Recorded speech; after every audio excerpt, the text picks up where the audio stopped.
Want to stop juggling spreadsheets, calendars, and a dozen apps just to run your rentals?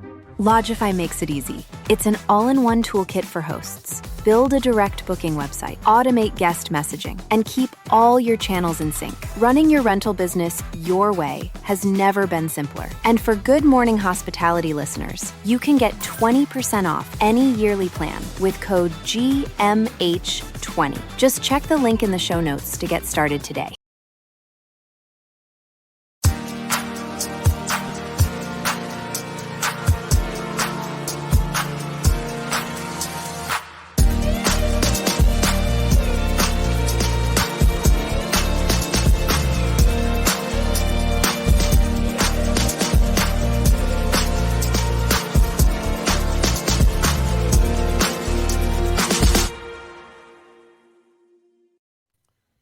Good morning, you two. Look at these faces. Good morning. How are we doing? It's a beautiful day in the neighborhood. You know what I'm saying? It is. It is. Fall is here. Pumpkin spice lattes are everywhere. Yeah, it's only 80 degrees in Miami, so crisp fall weather. All right. Love that. What's the humidity level? Still 70% or Actually, what? that's the beauty of it. That's why it feels cooler, because there's less humidity.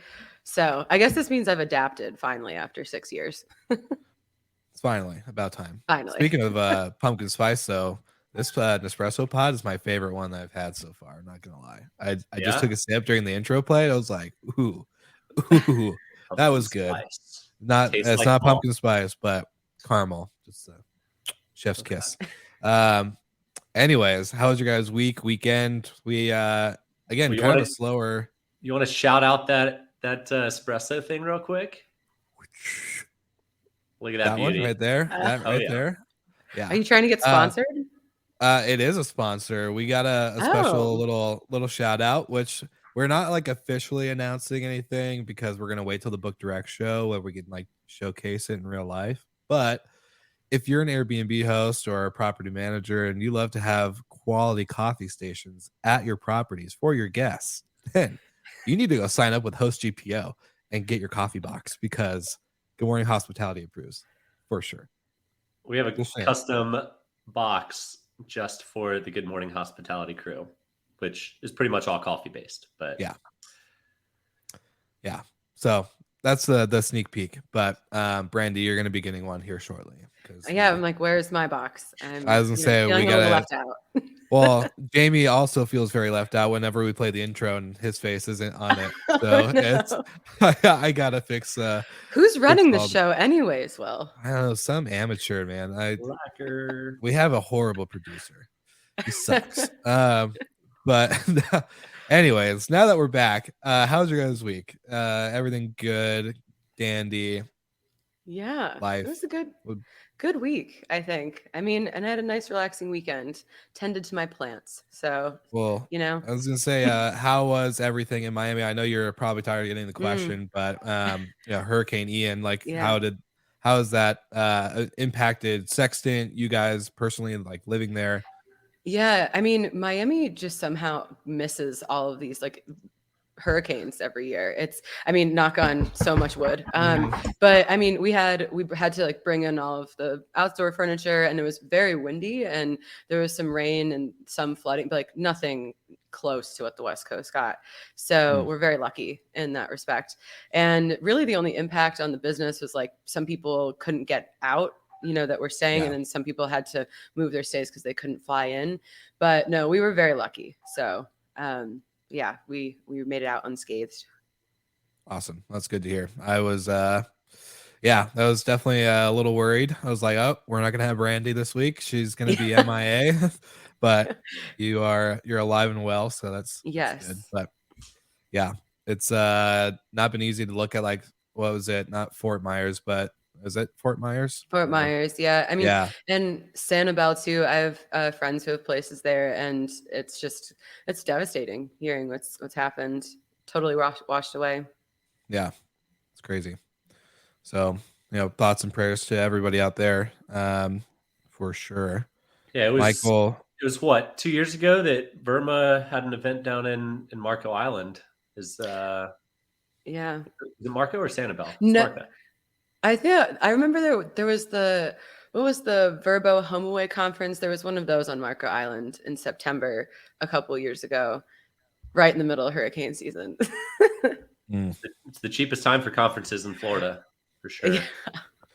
Well, So, a bit of a gamble. Fingers crossed again, with Book Direct and I was gonna say, yeah, knock on more wood, because we're just hoping that, thank God Miami didn't get hit, but we have a property in Kissimmee, and thankfully, like, that little bubble that the neighborhood it was in, like, untouched, super, like, thankful. But a lot of people, like, couldn't make it because streets were flooded and a bunch of other stuff, power outages and craziness like that. So yeah, hopefully we just have seen the last of that for this time of year.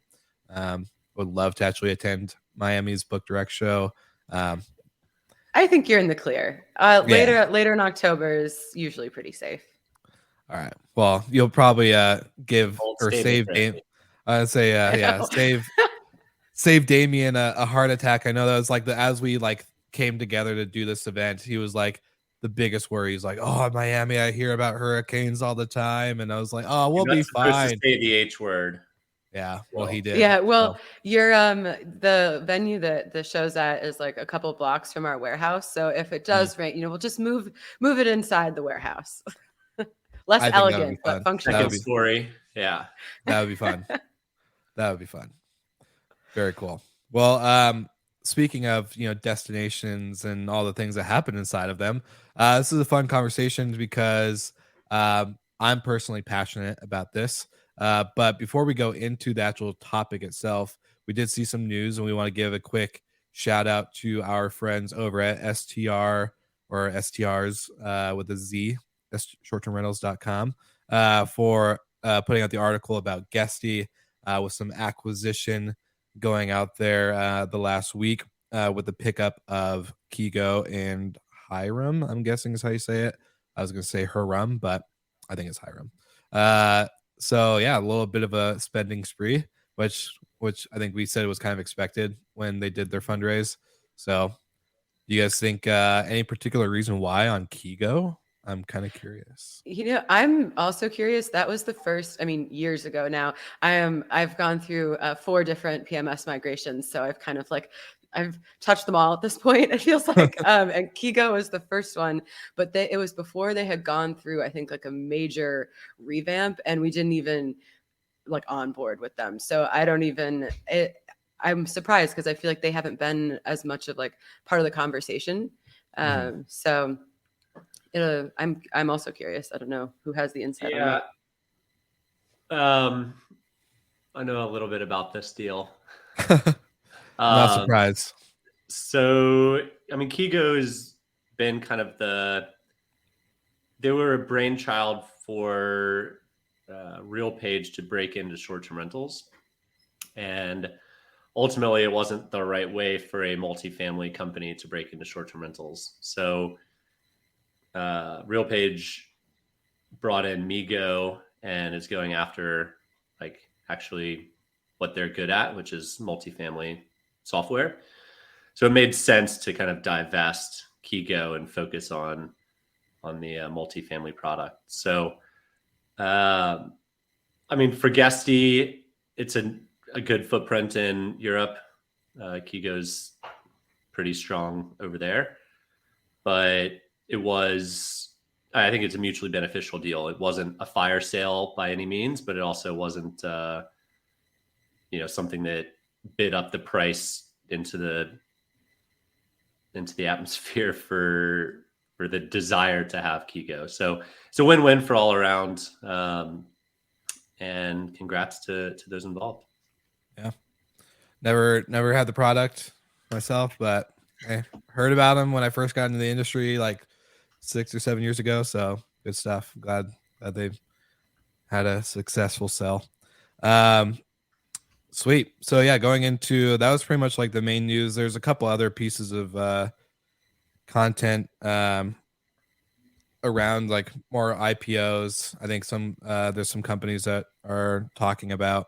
I forget the name of who, but more trying to follow the success of Airbnb's IPO, which I think is kind of what we saw also when Airbnb went public. Everybody else then tried to try to go public, which, yeah, it's kind of a has pretty much only worked out for Airbnb. Yeah. And even then, I think they're still down a little bit. Yeah. But everybody's down, so you can't blame them for that. Yeah, 100%. Michael, do you want to bring up your interesting article?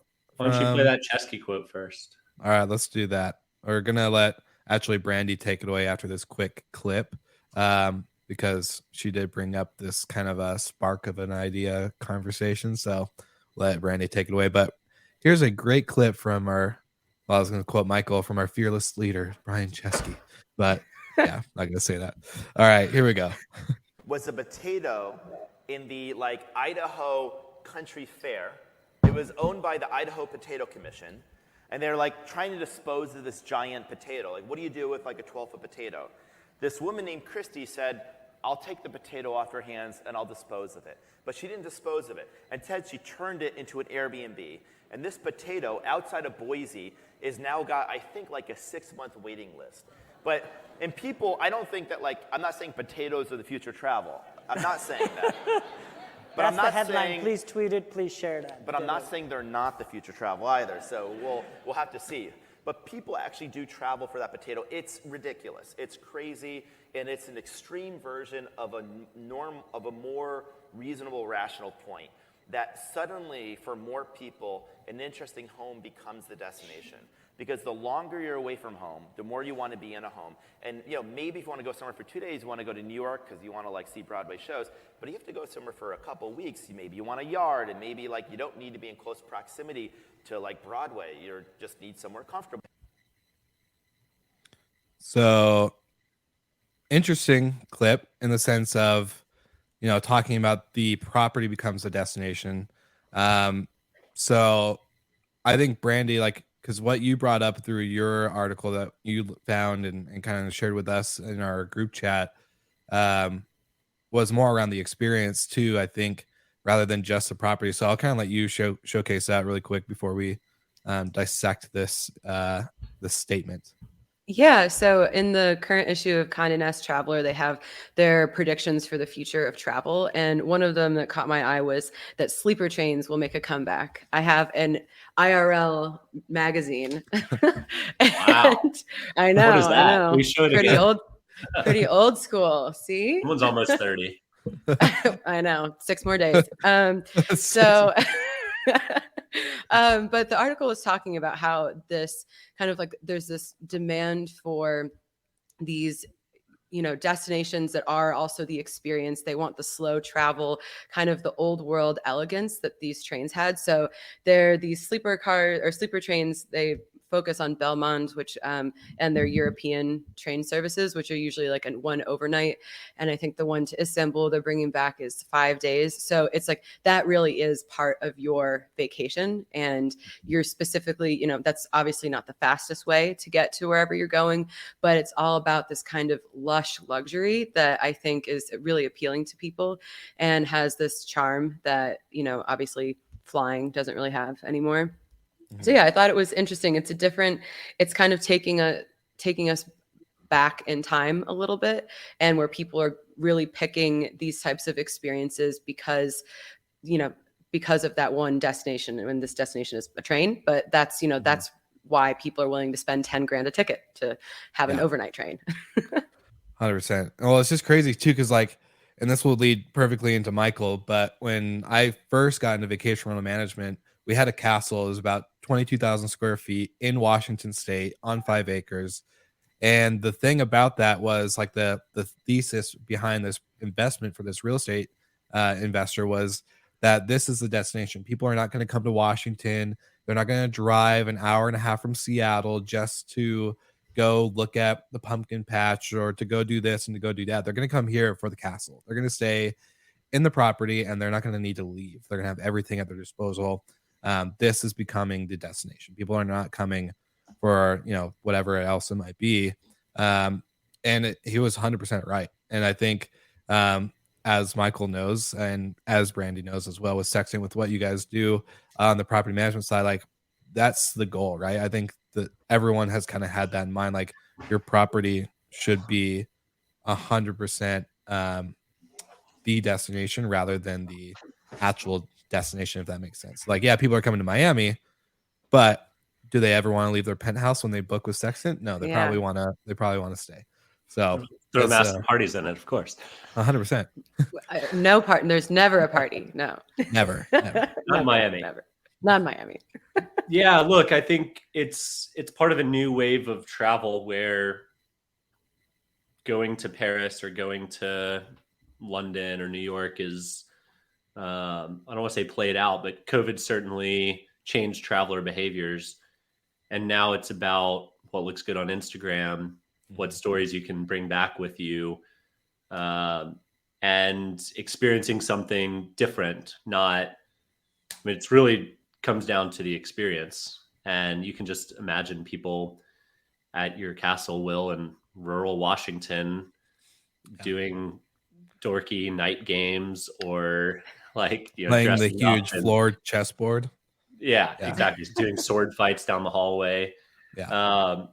But what Chesky said there, that interesting properties become the destination, is really the impetus of what we've built at Storied Collection.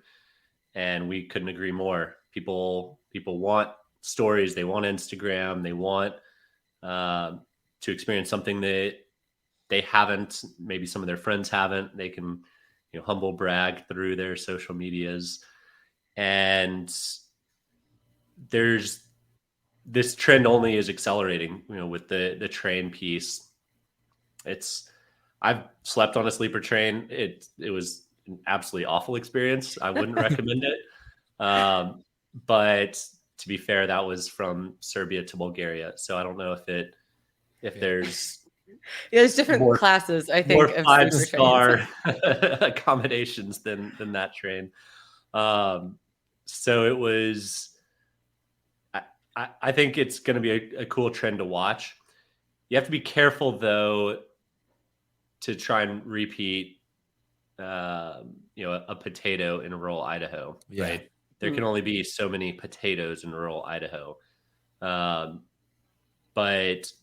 the good news for us at Storied is there's thousands of unique castles and manor houses with unique stories across Europe that, from the place where William Shakespeare got married to a Tudor home that Henry VIII owned. Like there's every property has a cool and unique history.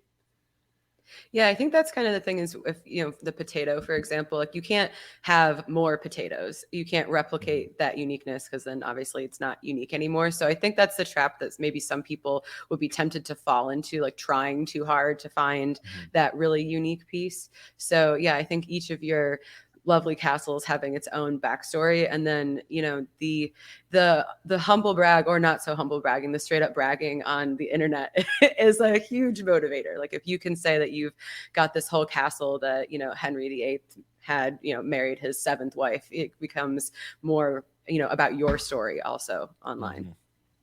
Well, I was gonna say that one of my first kind of like real experiences, I think I've shared this on the podcast before a while ago, but like one of my first hospitality experiences into not just like short-term rentals, but was once I started with Marriott, I went to this boutique brand out in the Oregon coast, and they had not just a hotel, they had a restaurant, they had a brewery, they had all this extra stuff in the same city.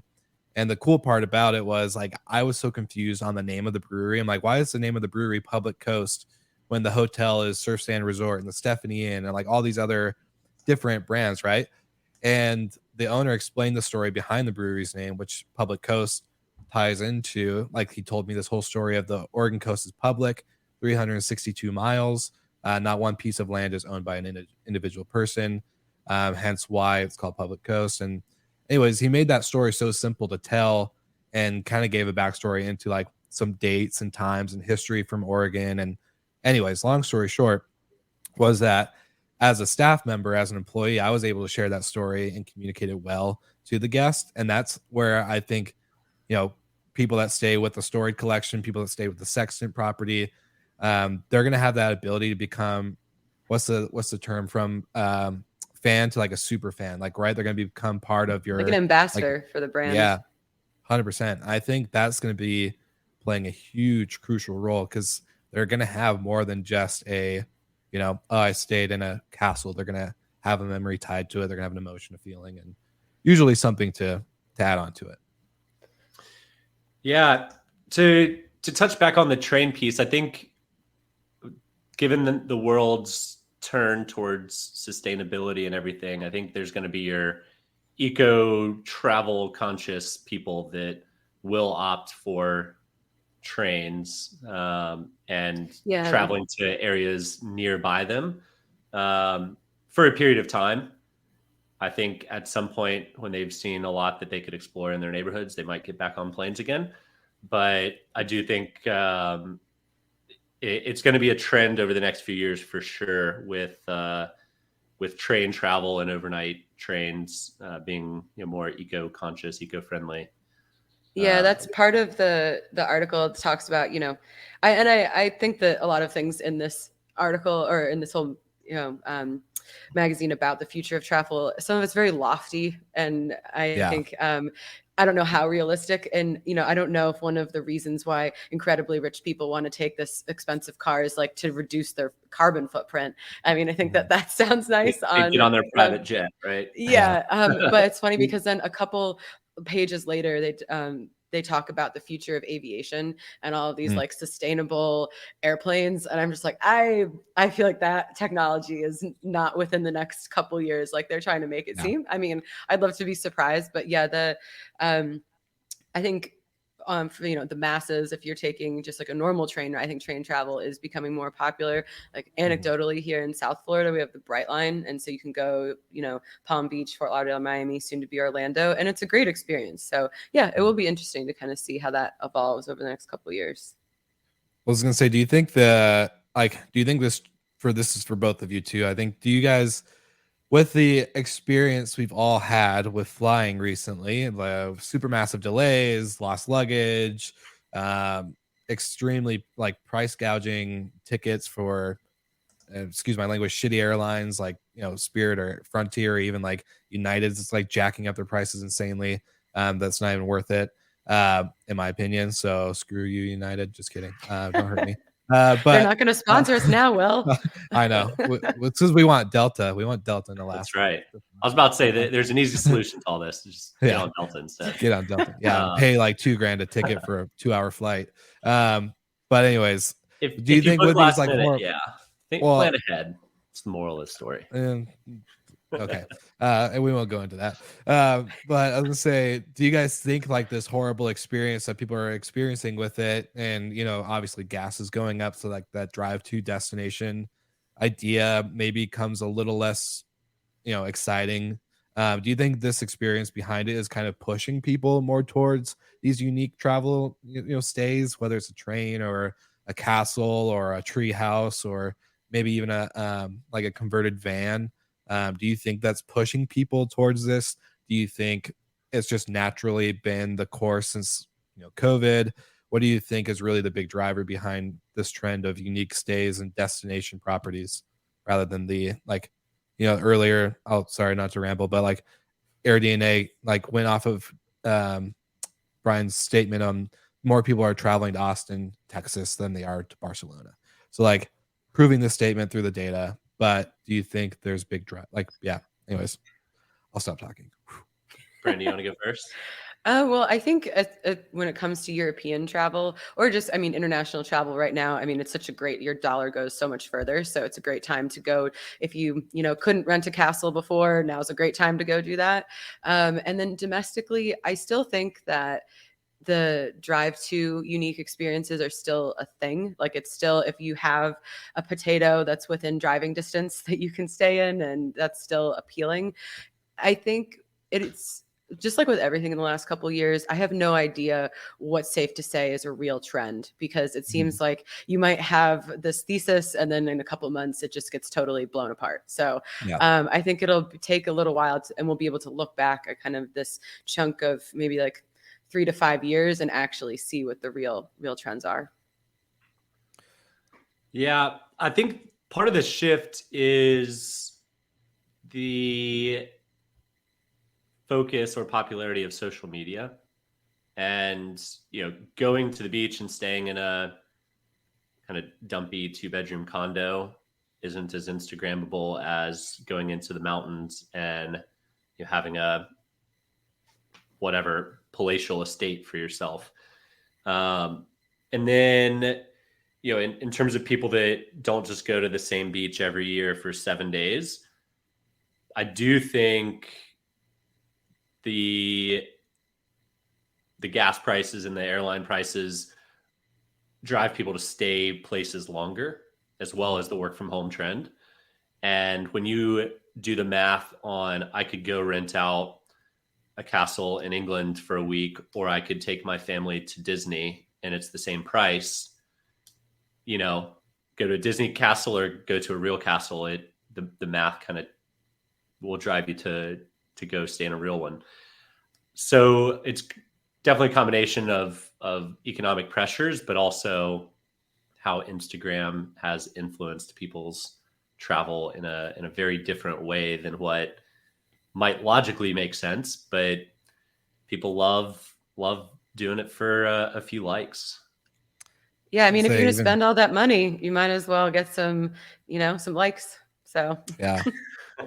Well, I think not even Instagram, if you look at like TikTok and how much that's blown up, and not to call out like certain companies, but I see Avant Stay, I've seen a bunch of other brands within our space on TikTok and doing pretty well made videos that are highlighting these property types that are destination like, right? And so I think there's with this microform content, being in the content world myself, like understanding like this is where a lot of people are going. YouTube just did a huge update on their shorts algorithm and platform for creators and how it all works. And long story short, they're driving a lot of traffic organically, which has been crazy because people are just consuming that. And we've seen like there was even who was it that put out the statement, if any like younger generation, most likely, if I would say probably from let's say 35 down, would be if Netflix is on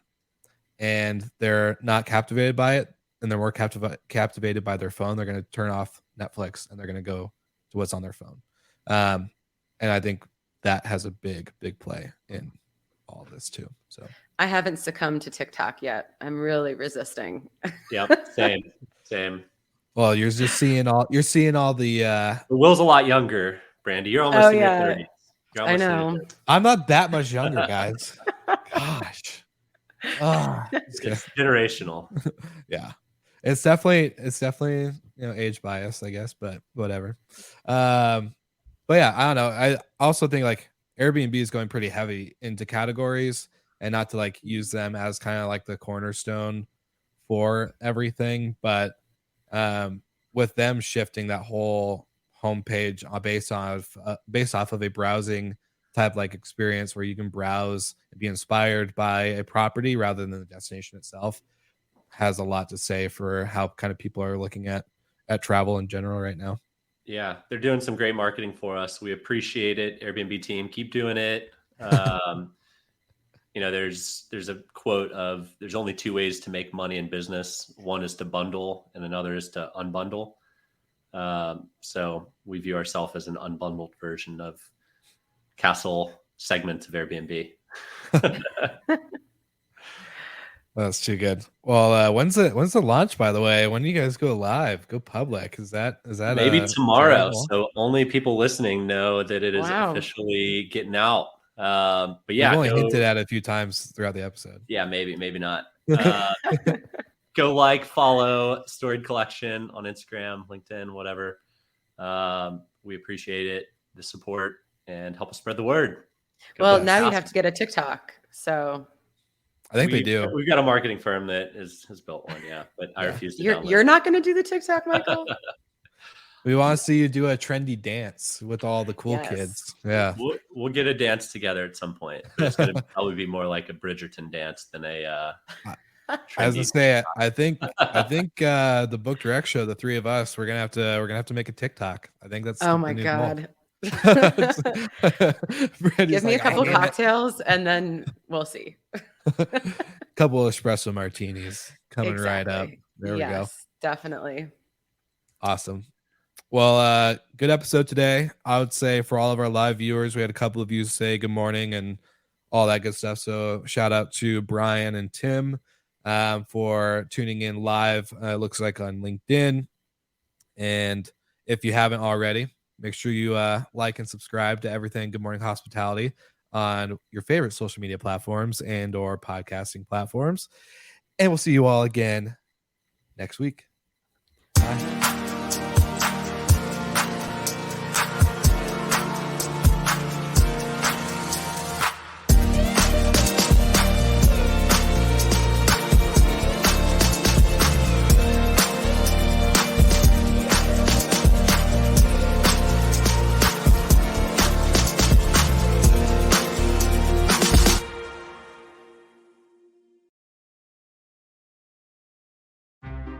Want to stop juggling spreadsheets, calendars, and a dozen apps just to run your rentals? Lodgify makes it easy. It's an all-in-one toolkit for hosts. Build a direct booking website, automate guest messaging, and keep all your channels in sync. Running your rental business your way has never been simpler. And for Good Morning Hospitality listeners, you can get 20% off any yearly plan with code GMH20. Just check the link in the show notes to get started today.